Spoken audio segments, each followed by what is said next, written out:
பல ஆயிரம் வருடங்களுக்கு முன்பு மனிதர்கள் வாழ்ந்த நகரமெல்லாம் அழிந்து கடலுக்குள் போனதாக கேள்விப்பட்டிருப்போம். இந்த மாதிரி நீருக்குள்ளே மூழ்கி கண்டுபிடிக்கப்பட்ட சில நகரங்கள் பற்றி தான் இந்த பதிவு. முதலாவதாக ஹெராக்லியன். ஹெராக்லியன் அல்லது தூனிஸ் என்பது பண்டைய எகிப்தின் ஒரு அற்புதமான மற்றும் மர்மமான நகரமாகும்.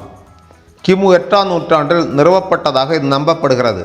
இது அலெக்சாண்ட்ரியாவிலிருந்து சுமார் 32 கிலோமீட்டர் வடகிழக்கில் நைல் நதியில் ஹனோபிக் முகத்துவாரத்துக்கு அருகில் மத்திய தரைக்கடலில் மூழ்கியுள்ளது.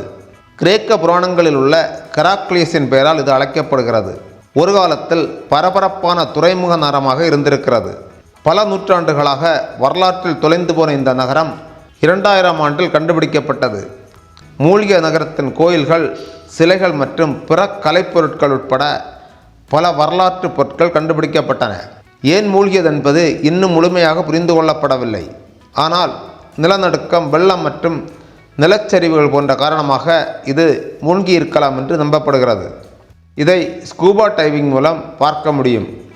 இரண்டாவதாக துவாரகை. துவாரகை இந்தியாவின் குஜராத் மாநிலத்தில் அரபிக்கடற்கரையில் அமைந்துள்ள ஒரு பழமையான நகரம். பொன் மற்றும் இரத்தினங்களால் அலங்கரிக்கப்பட்டதாக மகாபாரதத்தில் வர்ணிக்கப்பட்டுள்ள இந்த நகரம் இந்து புராணங்களில் மிகவும் முக்கியத்துவம் வாய்ந்தது. மதுராவிலிருந்து துவாரகைக்கு வந்த கிருஷ்ணன் தனது ராஜ்யத்தை நிறுவிய இடம். இது இந்துக்களின் புனித யாத்திரை தலங்களில் ஒன்று. கிருஷ்ணன் மறைந்த பிறகு துவாரகை நகரம் கடலுக்குள் மூழ்கியதாக புராணங்கள் கூறுகின்றன. அரபிக்கடலில் மூழ்கிய நகரத்தின் இடிபாடுகளை 1980களில் கடல்சார் தொல்பொருள் ஆய்வாளர் எஸ். ராவ் தலைமையிலான குழு கண்டுபிடித்தது. இந்த கண்டுபிடிப்புகள் துவாரகையின் பழங்கால இருப்பை உறுதிப்படுத்துகின்றன. இங்கு கட்டமைப்புகள், கலைப்பொருட்கள், கற்கள், மண்பாண்டங்கள் கண்டறியப்பட்டன. இது சிந்து சமவெளி நாகரிகத்துக்கு முந்தையது. இந்த நகரம் சுமார் 9000 ஆண்டுகளுக்கு முந்தையது என்று கார்பன் டேட்டிங் மற்றும் பிற முறைகளை பயன்படுத்தி கண்டறியப்பட்டது. நிலநடுக்கம், கடல்மட்ட உயர்வு, சுனாமி போன்ற இயற்கை பேரழிவுகள் காரணமாக துவாரகை மூழ்கியதாக கருதப்படுகிறது. மூன்றாவதாக பவுலோபெட்ரி. பவுலோபெட்ரி கிரீஸ் நாட்டில் உள்ள ஒரு பழமையான நகரம். கிரீஸில் தெற்கு லாக்கோனியாவில் உள்ள வாடிகா விரிகுடாவில் பெலோபொன்னேஸ் தீபகற்பத்தின் கடற்கரையில் அமைந்துள்ளது. இது 1967இல் கண்டுபிடிக்கப்பட்டது. சுமார் 5000 ஆண்டுகளுக்கு முன்பு வெண்கல காலத்தில் செழித்திருந்த உலகின் பழமையான மூழ்கிய நாகரிகங்களில் ஒன்று.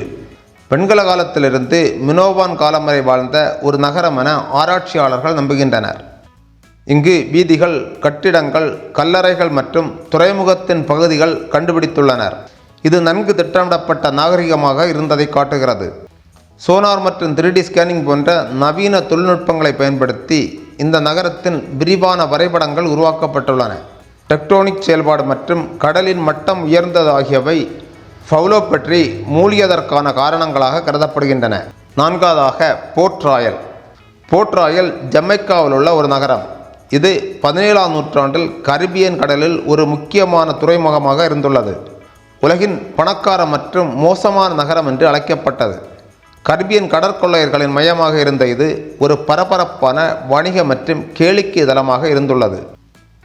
1692இல் ஏற்பட்ட சக்தி வாய்ந்த நிலநடுக்கம் மற்றும் அதைத் தொடர்ந்து வந்த சுனாமியால் நகரத்தின் பெரும்பகுதி கடலில் மூழ்கியது.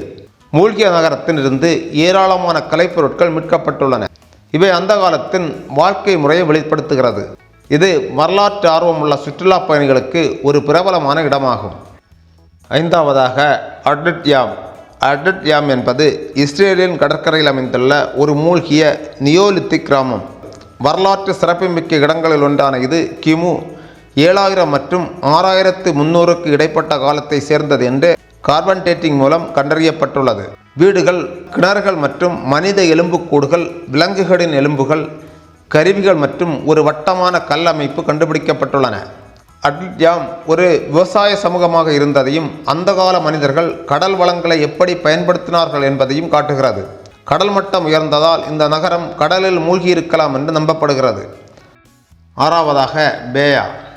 பேயா இத்தாலியின் நேபிள்ஸ் வளைகுடாவின் வடமேற்கு கடற்கரையில் அமைந்துள்ள ஒரு பண்டைய ரோமானிய நகரம். இது தற்போது பாக்கோலி என்ற நகராட்சியில் உள்ளது. பேயா ரோமானிய செல்வந்தர்களின் பிரபல ஓய்வு விடுதியாக இருந்துள்ளது. இது வெப்ப நீரூற்றுக்கள் மற்றும் ஆடம்பரமான வில்லாக்களுக்கு பெயர் பெற்றது. எரிமலை செயல்பாடு மற்றும் கடலில் மட்டம் உயர்ந்தது ஆகியவை பேயா மூழ்கியதற்கான முக்கிய காரணமாக கருதப்படுகிறது. பேயாவின் மூழ்கிய இடிபாடுகள் இப்போது ஒரு தொல்பொருள் பூங்காவாக மாற்றப்பட்டுள்ளன. சுற்றுலா பயணிகள் ஸ்கூபா டைவிங் மூலம் இந்த நகரத்தை பார்வையிடலாம். பேயா ரோமானியர்களின் வாழ்க்கை முறையை பற்றி அறிந்து கொள்ள ஒரு சிறந்த இடமாகும். 7வதாக ஷீஷங் லயன் சிட்டி. ஷீஷங் அல்லது சிங்க நகரம் சீனாவில் உள்ள ஒரு அற்புதமான மூழ்கிய நகரம். இது குயாண்டா ஏரியில் 40 மீட்டர் ஆழத்தில் உள்ளது. 1300 ஆண்டுகள் பழமையான ஷீஷங் நகரம் கிழக்கு ஹான் வம்சத்தின் போது கட்டப்பட்டதாக நம்பப்படுகிறது. 1959ஆம் ஆண்டில் சின்னான் நதி அணை திட்டத்திற்காக குயோண்டோ ஏரியை உருவாக்கும் போது இந்த நகரம் மூழ்கடிக்கப்பட்டது. இது பண்டைய சீன கட்டிடக்கலை மற்றும் நகர திட்டமிடுதலின் ஒரு சிறந்த எடுத்துக்காட்டு. நகரத்தின் கட்டடங்கள், தெருக்கள் மற்றும் சுவர்கள் இன்னும் தெளிவாக காணப்படுகின்றன. அதன் சிக்கலான கல் சிற்பங்கள் பண்டைய கட்டிடக்கலையை காட்டுகிறது. ஸ்கூபா டைவிங் செய்வர்கள் இந்த நகரத்தை பார்வையிடலாம்.